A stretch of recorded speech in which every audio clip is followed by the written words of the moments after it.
Hotep family, welcome to lesson number one, the remix. Please like, share, and subscribe. I welcome your comments. I've learned a few things since the first edition of lesson one. However, the objective of this course is to be able to read the sacred script of our African ancestors. That objective has not changed. And that sacred script is called Mdw Ntr.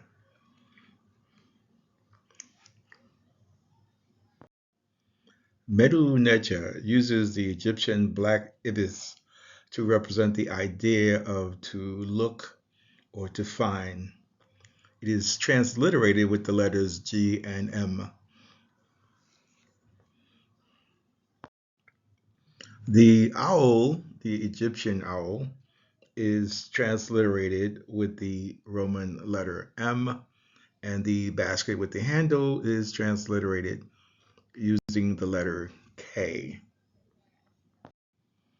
These three symbols, the heart with the windpipe or trachea, the horned viper, and the mouth are read as a unit and is transliterated with the Roman alphabet N, F, and R. It actually translates in English for us as the idea of beauty, beautiful, or good. So the transliteration, which is a way of rewriting the Mdw Ntr in a set of symbols that we recognize, which is the Roman alphabet, and reading into the face of the ibis bird, we would get Gem, Mech, Nefer. Loosely translated, we get something like find the beautiful, know thyself, search for the beauty, search for the good. And so that is what the goal of this particular study is about, in reading the words of our African ancestors to Gem, Mech, Nefer. I actually took this photograph in the Metropolitan Museum of Art maybe a year or two ago.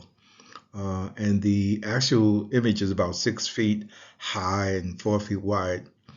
It represents the oldest writing, again, which we identify as Mdw Ntr, and that writing dates back to 3,200 or 3,400 before the Common Era. The images contains many sacred symbols. Each of these symbols communicates an important message to those who can read it. So here we see a fragment of rock which contains uh, parts of a canoe. The canoe is what was used to identify rulers and their mothers and their wives. Other words will be used for that. But we see in this canoe, we can see the horned viper at the top, and we can see the quail chick, which we also identify as the oo chick. So the horned viper, again, is transliterated with the letter F. The quail chick or the oo chick is transliterated either with the letter W or the letter U. So the Mdw Ntr inside of this canoe, again, we can see it partial canoe. It looks like a rope encircling, again, the horned viper and the quail chick. I can actually tell you what is above that because it's a part of a familiar name. So in this lesson one, the remix, we will be examining the names of the two individuals in this image. This ruler reigned during the 18th dynasty, which lasted from 1555 to 1340 before the Common Era, a total of 215 years. This ruler and all of the rulers in the 18th dynasty ruled from the area which we now call Luxor, which was originally called Waset. So we want to make note of these two distinct canoes. The top Shanu is the name of the female standing behind the ruler, and she is in fact the mother of the ruler. And the Chanu below that is the wife of the ruler, or the better name for her would be Sutenhempt. So we're going to begin with the name of the mother of the ruler. In this name, we see a loaf of bread, followed by the Egyptian vulture. And the Egyptian vulture is holding a royal flail. And behind that flail, we see what's identified as a part of a boat. And below that, we actually see what's known as the solar bark. We would read that as Mut Mwia. So in the bottom right, we see the Khufu ship, which is an intact, full-size solar bark from ancient Egypt. It was sealed into a pit alongside the Great Pyramid of Pharaoh Khufu. Actually, that was Khufu's name, where we saw originally with the horned viper and the uchik that was part of Khufu's name. And this was buried around 2500 before the Common Era, during the 4th dynasty. Remember, we're talking about the 18th dynasty now. That was the Old Kingdom. So the Khufu ship is one of the oldest, largest, best preserved vessels from antiquity. It is 142 feet long and 18 feet wide and 5 and 8.83 feet deep. It is the world's oldest intact ship. It has been described as a masterpiece of woodcraft that could actually sail today. It was buried in puzzle pieces next to the pyramid of Pharaoh Khufu. So this is how we identify who these individuals are in these images and how we can read their names. So we have the African vulture and the royal flail. The African vulture with the loaf of bread is transliterated as M-U-T, M-W-T. The T of the loaf of bread is a sign of femininity, and it usually is a phonetic complement. So sometimes we will not see the T written, and we still know that that Egyptian vulture is Mut. The part of the ship that's sitting above the solar bark is transliterated with the letter M or IM, and the solar bark itself is transliterated as a WIA, and we pronounce that as Uia. So altogether, we get Mut M Uia. Right. So right now we have this um, male sitting in a chair with the female behind him, who I've identified as his mother. We see that she, in fact, has her left arm on his left shoulder. Her right arm or right hand is embracing his right arm. I've identified her as Mut Mwia. The image also gives us some idea about the relationship between the two, the mother and the son. We will continue to read the Mdw Ntr to get better information about what is involved in this entire image.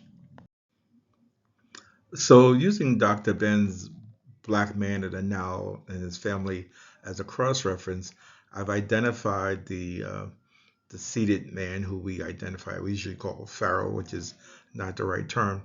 But looking in the gray area, we see that this is Neb Ma'at Ra.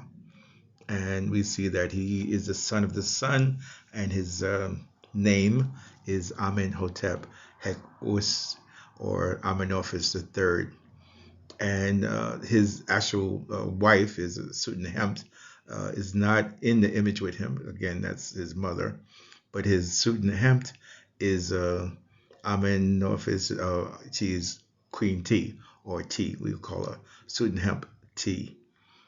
So now we're going to look more carefully at the the name in front of the seated man. And again, we usually use the term pharaoh. Pharaoh is not the correct term for the rulers of the Nile Valley. We'll talk more about that as we go along. So one of the metal nature symbols that I definitely want to point out is a symbol that looks like a chessboard. Uh, it's transliterated as MN or men, or sometimes we'll say Amen, and we will see how that plays out in the name of the seated man. There are two Shanu in front of the seated man. And again, if we look at Dr. Ben's book, we could hopefully identify the similarity or the fact that they are in fact identical. The Shanus are identical anyway. So we see the Neb Ma'at Ra. And in further lessons, we will talk more about Ma'at. Ma'at is the Netcher who is seated with the Ankh on her knees. The solar disk is Ra, which is above her head, and Neb is below her. So this is Neb Ma'at Ra, and the name of the Chenu following the Neb Ma'at Ra we'll look at carefully too. But there's that chessboard, there's that men board, and again, and now we have a couple more images near it. We have what's identified as a reed leaf and a ripple of water. And then we have a offering plate with a loaf of bread, and then we have the crook, and then we have the symbol of was, the was symbol. We're going to look very carefully at each of these parts of the name.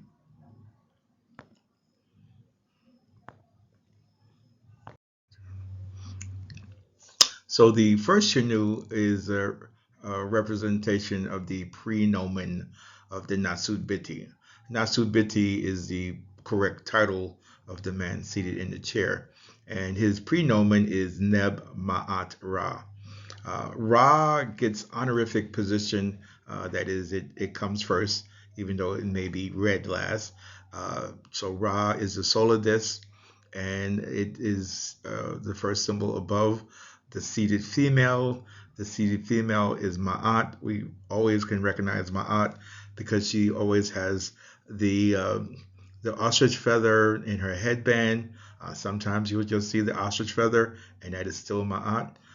We encounter Ma'at a lot in the Medu Neter, and she also is holding the Ankh on her knees.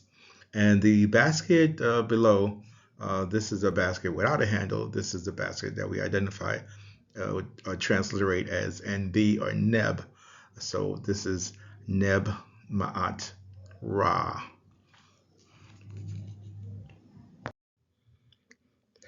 The second Shinu represents the name of the Natsubiti, or the name that he's usually identified or called by. And we see in this case, we have the reed leaf, which is transliterated with the letter A or I.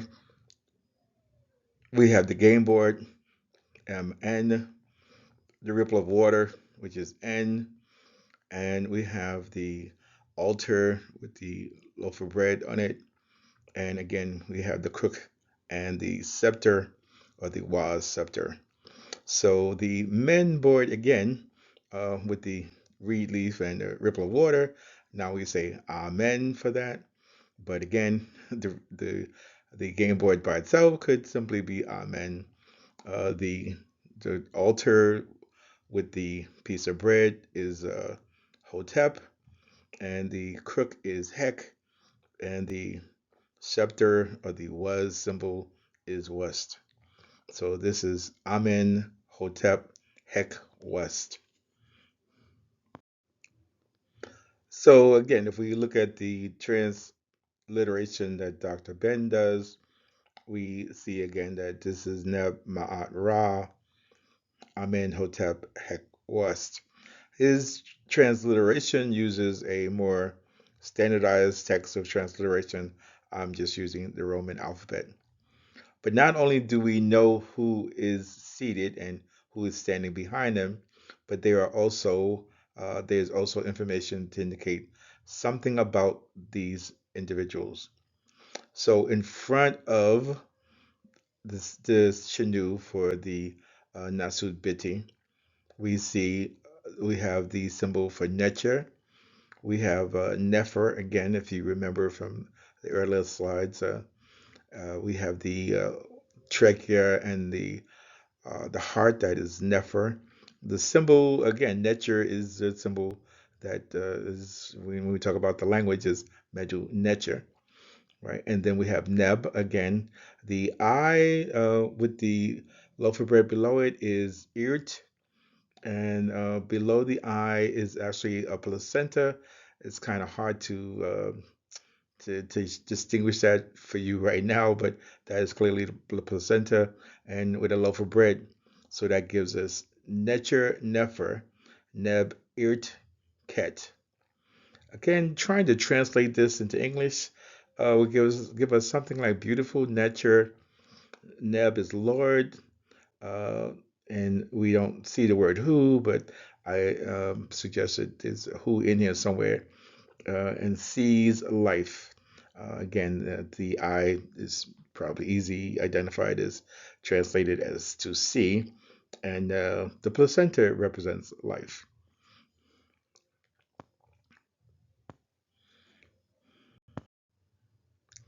So, following the Chinú with the Nasuviti's names, we see the conical loaf of bread, which some would say is a triangle. And we see the symbol, the Ankh, which is the key of life. So together that is read as D Ankh.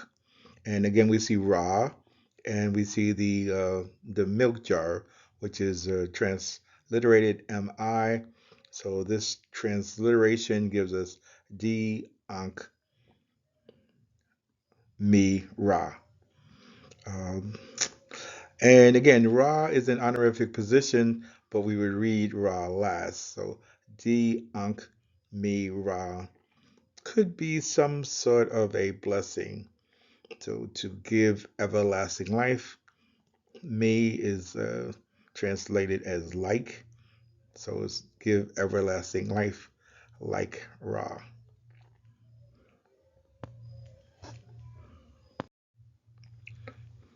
So translating is always the challenging part.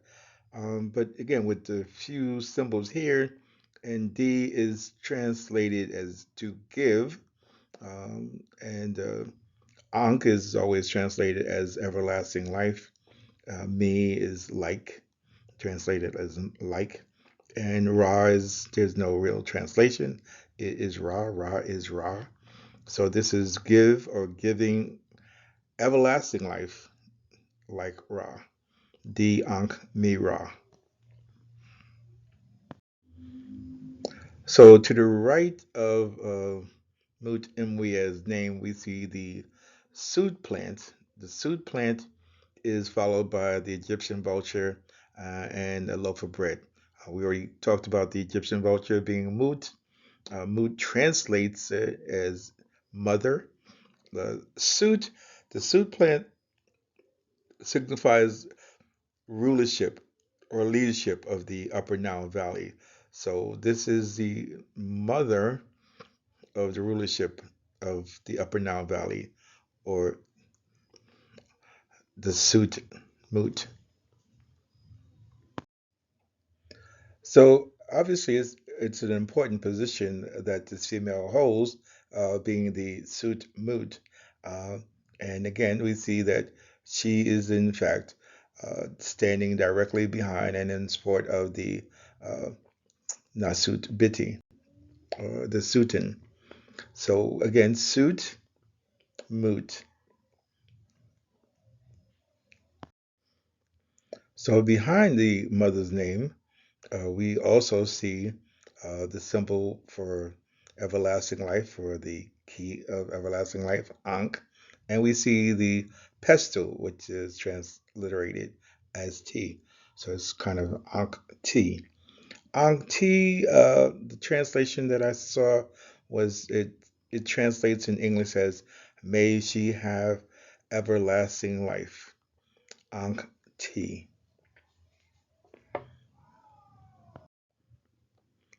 So one attempt at reading this would be Nefer Netcher, Neb Irt Ket, Nebaad Ra, Amen Hotep Hekwest, D Ankh Mira, Sut Mut, Mut Mwia, Ankh T.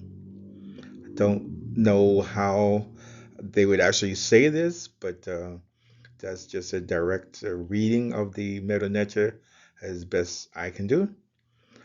Possible translation. These are definitely possible translations. Beautiful nature, Lord who sees placenta or life. Neb Ma'ad Ra, Amen Hotep, Hek West. Offering everlasting life like Ra, Queen Mother Mut Mwia. May she have everlasting life. So there are many, many other symbols in here that have significant meaning. This is lesson one of the remix. There would be more lessons to come. So even though there are other images worthy of noting, I'm just going to point out two. We have the ones where we have these cobras with the solar disc on their head. That is right underneath the foot of the Sultan and the uh, Queen Mother. And then at the very bottom of the image, we see these men on one knee, kind of. There are three men with white robes, three men with colored shawls, and six men wearing a feather in their hair. So lots of information, requires lots of study, uh, but we can't do it all in one lesson. So I truly appreciate your participation in this learning process. And uh, please remember, if you find this information valuable, like. If you want others to learn something, hit the share button. If you want to learn more, please subscribe and check out some other lessons, maybe earlier lessons. I look forward to any and all comments. Shem Hotep.